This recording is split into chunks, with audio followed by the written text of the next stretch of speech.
Hello!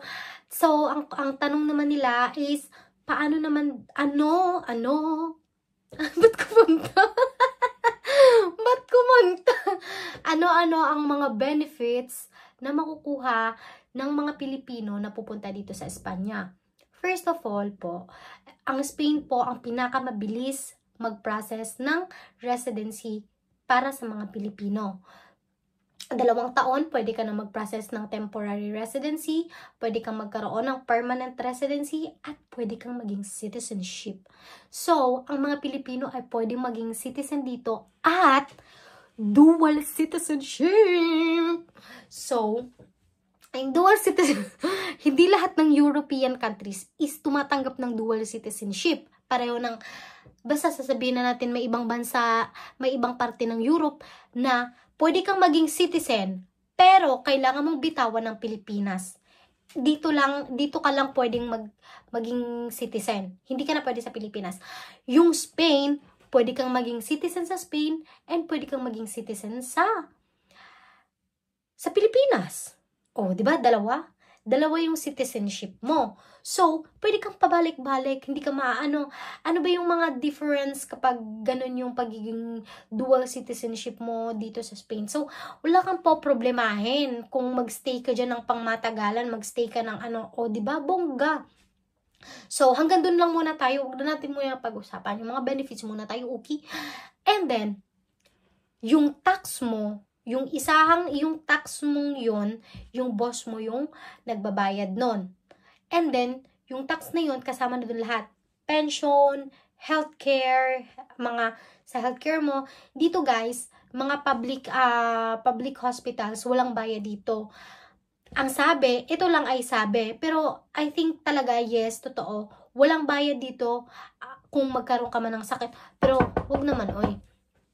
Magka-cancer, magka-manganak, or whatsoever, yun ay maliit lang ang bayad or wala talagang bayad. Kasi yung kakilala namin, nagka-cancer siya, totoo yun, nakausap namin, siya yung may-ari ng bahay namin, so nagka-cancer siya, then tinanong namin nun kung may binabayaran ba siya sa chemotherapy. Wala siyang binabayaran hanggang sa gumaling siya, hanggang pagpapa-opera, wala siyang binabayaran.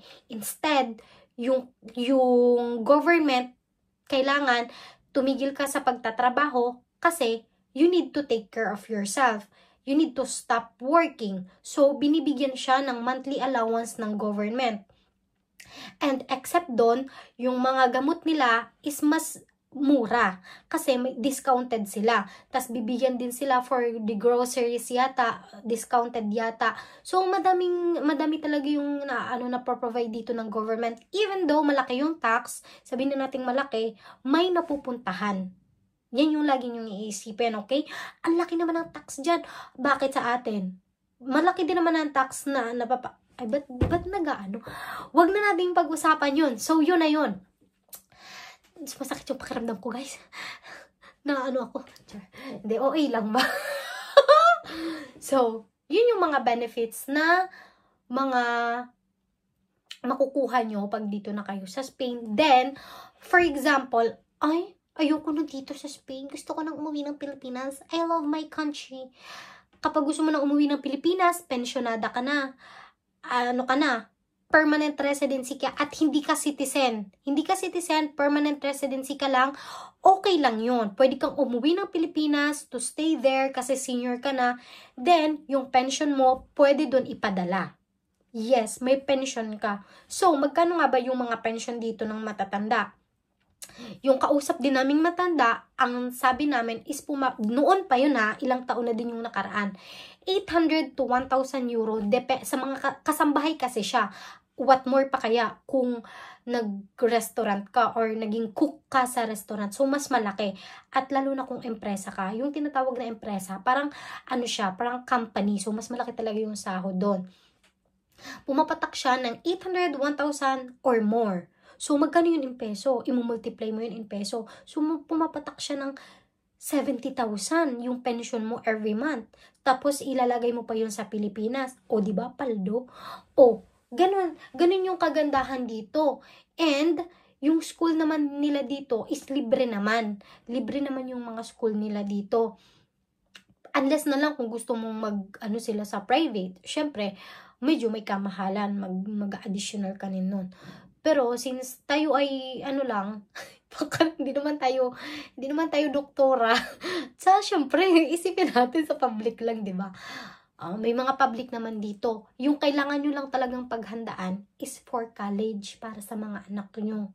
Kailangan nyo talagang mag-ipon para sa college.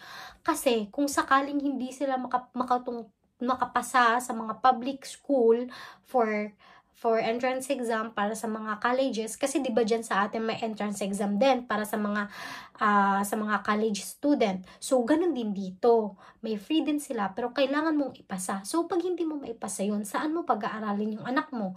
So syempre 'di ba ipa-private mo siya or sa semi-private mo siya. So dun pa lang mag-iipon ka na. Huwag mong patigilin ang anak mo sa pag-aaral. Huwag kang manghinayang sa tuition fee ng anak mo kasi darating ang panahon mas mataas pa, mas dodoblehin pa ng anak mo yung sahod mo. So, wag kayong hanggat kayang i-push, pag-aralin nyo.